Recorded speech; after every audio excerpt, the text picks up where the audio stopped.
দেখো এই কোশ্চেনে কি বলছে, এই কোশ্চেনে একটা বাইনারি যোগ দিয়ে দিছে, সেই যোগ থেকে দুইটা একটা যোগ বাইনারি যোগের চিত্র দিয়ে দিছে, সেখান থেকে দুইটা কোশ্চেন করা হয়েছে। এখানে বলছে এলএসবি তে ফলাফল পেতে কোন সার্কিট ব্যবহৃত হয়। তোমার আগে বুঝতে হবে এলএসবি কি, এমএসবি কি। এলএসবি হচ্ছে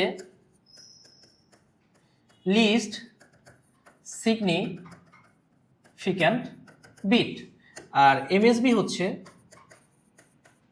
মোস্ট সিগনিফিক্যান্ট বিট।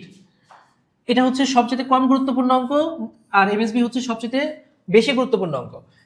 এই যে এই পাশের শুরুর দিকে যেটা আছে সেগুলোকে বলে হচ্ছে এলএসবি, আর একদম ডান পাশে যেটা আছে সেটাকে বলে হচ্ছে এমএসবি, বা এই যোগের ক্ষেত্রে এটা হচ্ছে এলএসবি, যোগফলের ক্ষেত্রে এটা হচ্ছে এলএসবি, এটা হচ্ছে এমএসবি। তাহলে কোশ্চেনটা হচ্ছে এলএসবি তে ফলাফল পেতে কোন সার্কিট ব্যবহৃত হয়। আমরা জানি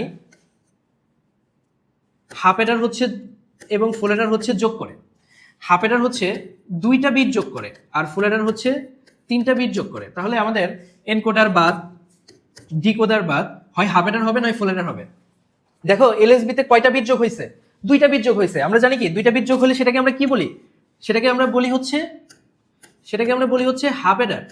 তাহলে আমাদের অ্যান্সার কি হাফ অ্যাডার। 32 নম্বর কোশ্চেনটা কি, এটাতে বলছে হচ্ছে এলএসবি থেকে প্রাপ্ত মান নিয়ে পরের ধাপগুলো সম্পন্ন করতে ব্যবহৃত সার্কিটটি কি। ব্যবহৃত সার্কিটটি তাহলে কি হবে, দেখো এখানে 1 1 যোগ করে হচ্ছে 10, 10 এর বাইনারি মান হচ্ছে 0 0 বসে হাতে আছে। তার মানে এর যে পরের ধাপে তোমার হচ্ছে কয়টা বিট যোগ হচ্ছে, পরের ধাপে 3টা বিট যোগ হচ্ছে। আর আমরা জানি কি 3 বিট যে যোগ করে তাকে আমরা কি বলি, তাকে আমরা বলি হচ্ছে ফুল অ্যাডার। তার মানে এখানে হবে হচ্ছে ফুল অ্যাডার হবে সঠিক উত্তর।